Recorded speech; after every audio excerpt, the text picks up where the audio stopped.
Quels que soient les épreuves, enfants de Jésus, quelle que soit l'adversité,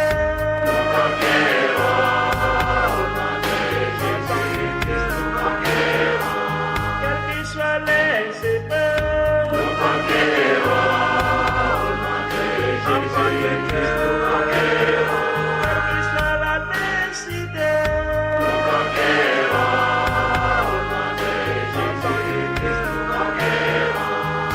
nous sommes soldats pour l'évangile. L'évangile au nom de Jésus-Christ nous conquérons.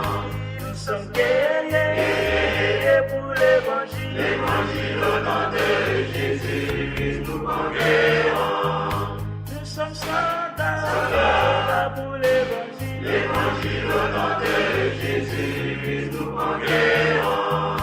Nous sommes guerriers pour l'évangile. L'évangile au nom de Jésus-Christ nous conquérons. Quelle que soit l'adversité, nous conquérons. Au nom de Jésus-Christ nous conquérons. Quelles que soient les épreuves, nous conquérons. Au nom de Jésus-Christ nous conquérons. Quelle que soit l'adversité, nous conquérons. Au nom de Jésus-Christ nous conquérons.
primitive croyait tous les mêmes choses et les mêmes doctrines.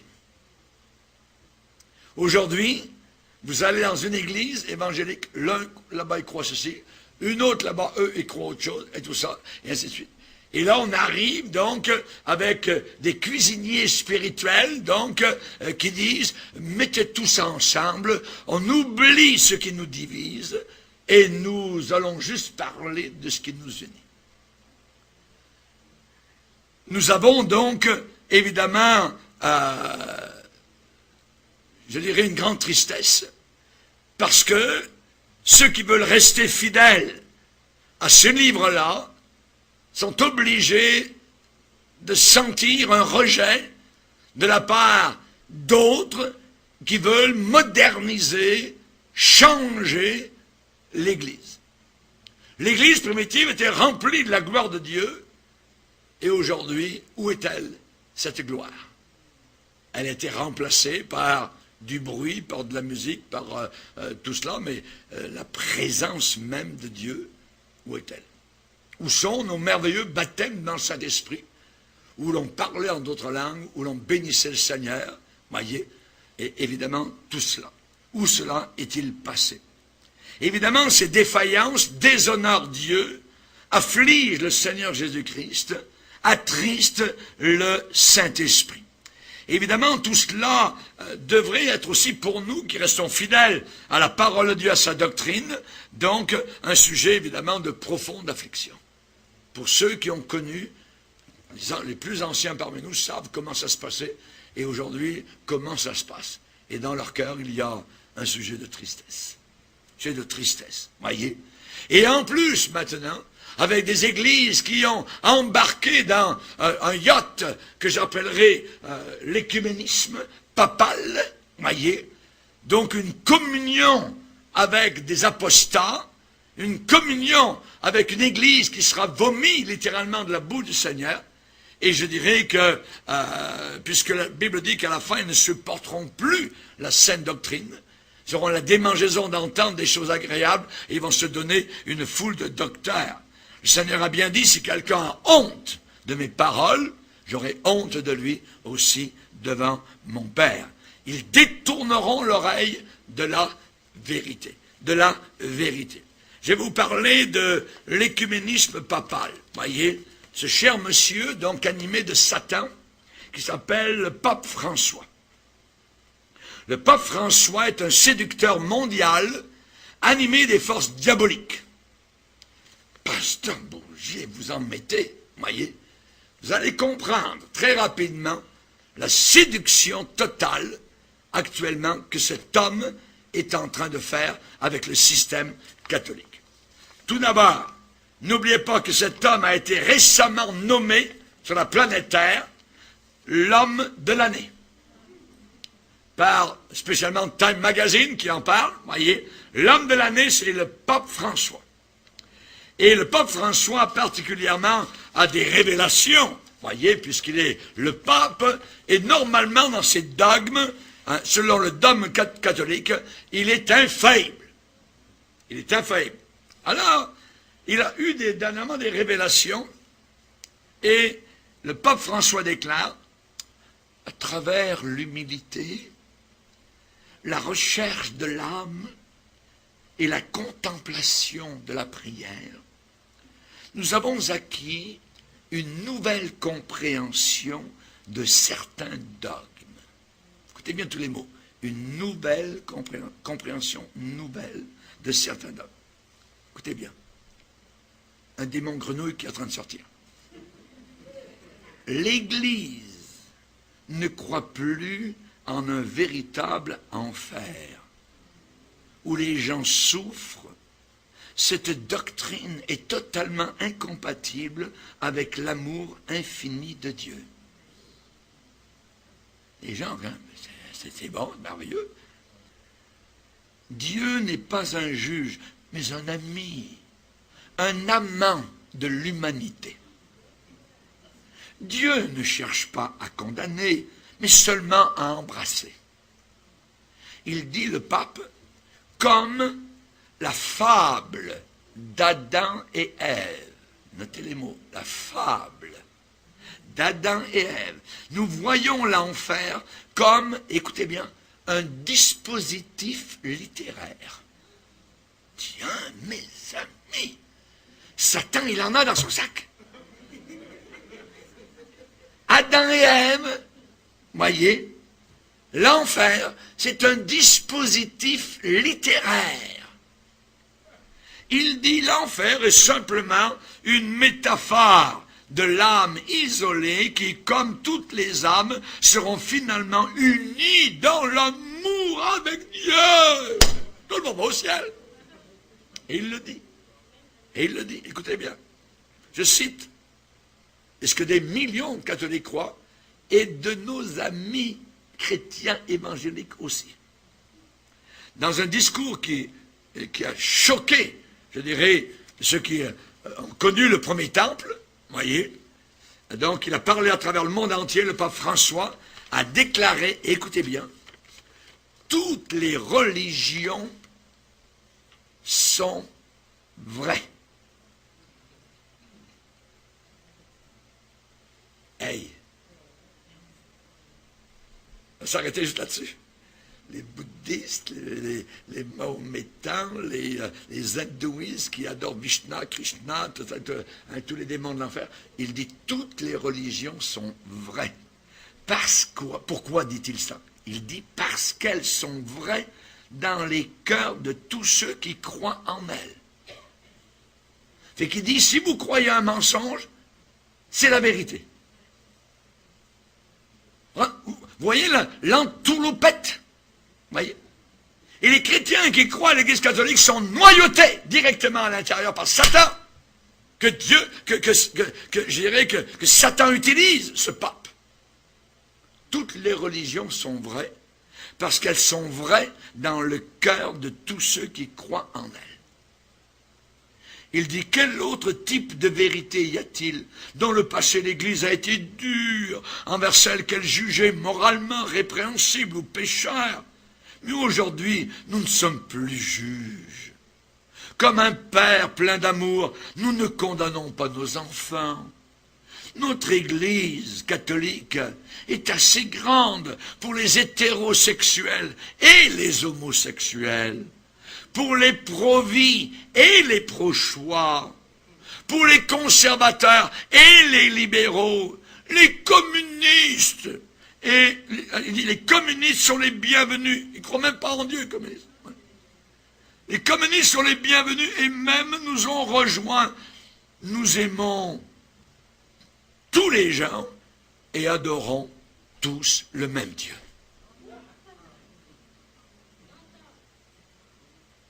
Oui, menteur. Et je vais vous lire, parce que ça vaut la peine, c'est très important, je suis en train de vous enseigner. Au cours des 6 derniers mois, les cardinaux, les évêques catholiques et les théologiens dans la Cité du Vatican ont discuté sur l'avenir de l'Église pour redéfinir des doctrines et des dogmes catholiques de longue date. Le 3e concile Vatican II est le plus grand, le plus important depuis le concile Vatican le 3e concile, c'est ça, est le plus grand et le plus important depuis que le concile Vatican II a été conclu en 1962. Donc le pape François a convoqué le nouveau, une table ronde, un conseil, afin de terminer le travail de concile Vatican II. Donc, et le 3e concile s'est conclu, et le pape François annonce maintenant que le catholicisme est maintenant une religion, écoutez bien les deux mots, moderne et raisonnable. Le catholicisme est maintenant moderne et raisonnable. Et il a subi des changements évolutifs. Donc, c'est une église à géométrie variée. Un jour, elle croit ceci, à un autre moment donné, elle croit autre chose. Elle peut détruire ce qu'elle a cru auparavant. Ce n'est plus du tout, donc, l'Église qui disait le pape est infaillible dans ses dogmes, mais peut-être mieux de croire ce qu'il dit, ça ne changera jamais. Voyez, ça change. Donc, maintenant, le catholicisme est une religion moderne et raisonnable. qui a subi des changements évolutifs. Et il dit, le temps est venu d'abandonner toute intolérance à Satan. S'il y a quelqu'un qui a été intolérant sur la terre, c'est Jésus. Très intolérant. Face au péché. Face à l'éternité, voyez. Nous devons reconnaître que la vérité, dit-il le pape, que la vérité religieuse évolue et change. Regardez bien ce qu'il dit. La vérité n'est pas absolue. On a déjà vu un pasteur pentecôtiste, pendant une réunion de prière, pas dans cette église, qui était très écuménique. Aujourd'hui, il se balade pour réunir tout le monde ensemble, et ainsi de suite. Et alors qu'on était en train de prier, il avait pris mon épouse à part. Il lui dit, vous pensez que vous avez la vérité, qu'il y a juste vous, ainsi de suite, que vraiment, donc, vous avez la vérité absolue, tout ça, et que... André a dit, ce livre a la vérité absolue, et nous la prêchons, et nous la vivons. Aujourd'hui, 20 ans plus tard, il est en train de vouloir rassembler tout le monde, tout ça. Hein, il travaillait à côté de pasteurs protestants qui ne croient même pas souvent à la résurrection, quoi que ce soit. Donc, toutes sortes de choses donc, que nous voyons. Le pape, on arrive à ça. La vérité n'est pas absolue ou gravée dans la pierre. Ben oui, je suis la vérité. Elle est gravée. Elle n'est pas évolutive. Elle est réelle, elle est pour tous les siècles. L'évangile qui vous sauve si vous le gardez tel quel. Autrement, vous auriez cru pour rien. Donc vous avez devant vous un pape qui est perdu et qui emmène en enfer des millions de personnes. La vérité n'est pas absolue. Satan. La vérité n'est... Oui, elle est absolue. Oui, elle est gravée dans la pierre. Elle était gravée au départ dans la pierre avec les 10 commandements de Moïse. Oui. La vérité n'est pas absolue, gravée dans la pierre. Et il dit, il ajoute, même les athées reconnaissent le divin. Et il dit, regardez bien comment les athées peuvent aller au ciel. Il dit, le pape, par des actes d'amour et de charité, l'athée reconnaît Dieu de cette façon et rachète son âme, devenant un participant actif dans la rédemption de l'humanité. Blablabla. Bla, bla, bla. Abominable. Donc, évidemment, on voit ce qui est en train de se passer. C'est abominable. Et il dit, je cite encore, je vais bientôt finir, Dieu est en train de changer et d'évoluer en tant que nous-mêmes. Dieu est en train de changer et d'évoluer en tant que nous-mêmes. Dieu, c'est nous. Nous, c'est Dieu. Il dit, Dieu vit en nous, dans nos cœurs. Lorsque nous diffusons l'amour et la bonté dans le monde, nous touchons notre propre divinité et nous la reconnaissons. Maintenant, Satan va plus loin. Ce qui est gênant, c'est ce livre. Regardez ce que le pape dit de la Bible. La Bible est un beau livre saint. Mais comme toute grande et ancienne œuvre, certains passages ne sont pas à jour. Ça vous fait penser à Satan? Dieu a-t-il réellement dit? Certains passages... Oh, Monsieur François, cette Bible est très à jour. Et cette Bible va te condamner jusqu'au fond de l'enfer. Certains passages ne sont pas à jour. Mon œil. Voyez. Il dit, le temps est venu pour nous de voir ces versets comme interpolatifs, contrairement au message d'amour et de vérité qui rayonne autrement par l'Écriture. Conformément à notre nouvelle compréhension, nous allons commencer à ordonner des femmes cardinaux, des évêques et des prêtres, et à l'avenir, j'espère que nous aurons un jour un pape féminin. Blablabla. Bla, bla, bla, bla. Voyez. Voyez où ça mène? Voyez où ça mène? Il faut que nous sachions ça. Il faut que nous sachions cela. Voyez, nous avons là un homme de Satan, directement placé à Rome, et qui, au travers de la planète Terre, veut former la religion mondiale de l'Antéchrist. C'est abominable.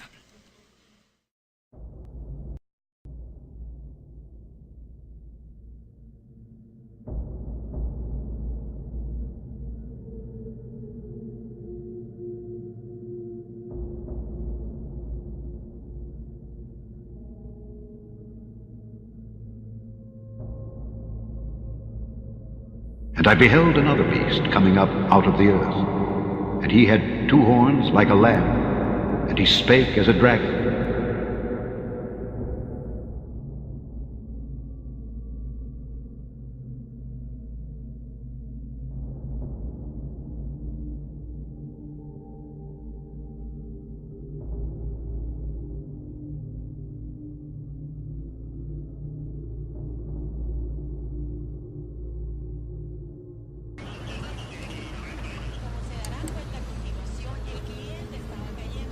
Dos sentimientos tengo desde hoy para con mis hermanos islámicos.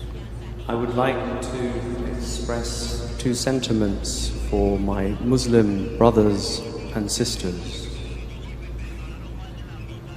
Primero, mi saludo por celebrarse hoy el día del sacrificio. Firstly, my greetings as they celebrate the Feast of Sacrifice. Hubiera querido que mi saludo fuese más caluroso, I would have wished my greeting to be warmer. Segundo sentimiento es mi cercanía. My sentiments of closeness. Mi cercanía ante la tragedia. My sentiments of closeness in the face of tragedy que su pueblo ha sufrido hoy en la Meca. the tragedy that they suffered in Mecca. En este momento de oración, In this moment, I give assurances of my prayers. me uno y nos unimos I unite myself with you all en la plegaria a Dios, nuestro Padre Todopoderoso y Misericordioso. a prayer to Almighty God, all merciful.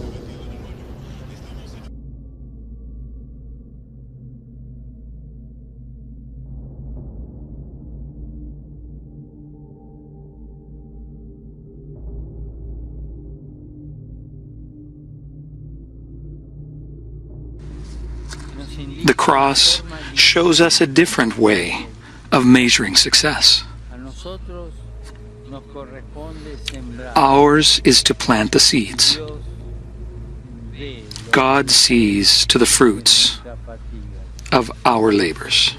Si alguna vez nos And if pareciera que at times our efforts and works desmorona, seem to no da fail and not produce fruit, tenemos que recordar we need to remember nosotros seguimos a Jesucristo. that we are followers of Jesus Christ, Humanamente hablando, and his life, humanly speaking, ended in failure, the failure of the cross.